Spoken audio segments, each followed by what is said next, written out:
Today I have a 2014 Chevy Silverado, the 4.3 liter engine. And I just want to mention something that if you doing the cam and lifter, you replacing the cam and lifter, and you think like you did everything right, and you're trying to start the truck and you just the crank won't start, something like that.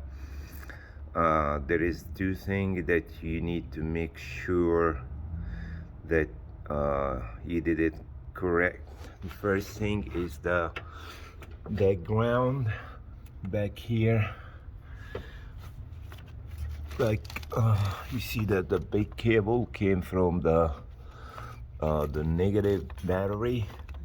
You gotta have to make sure it is attached to the cylinder head. If your car won't start, there is one here, there is one there, is attached over here.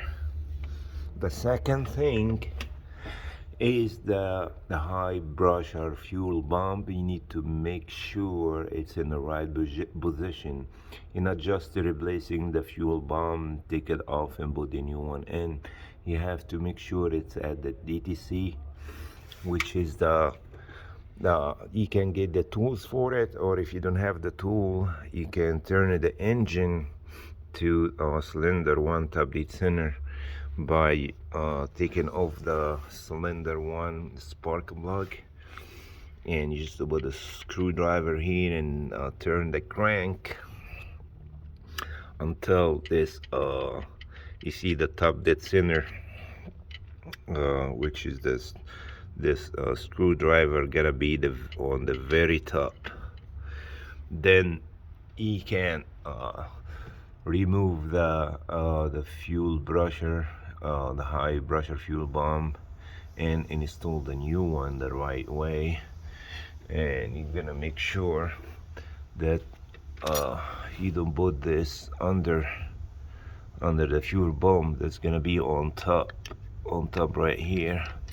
Then you tighten it one by one. You don't tie just one side, you do side by side. Like you tie a little bit from here, a little bit from there.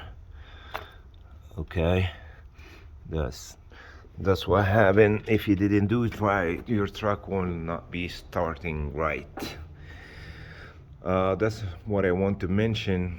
If someone did the cam and lifter and find out that he did everything right and the truck won't start, that said, please like and subscribe for more videos. Thanks for watching.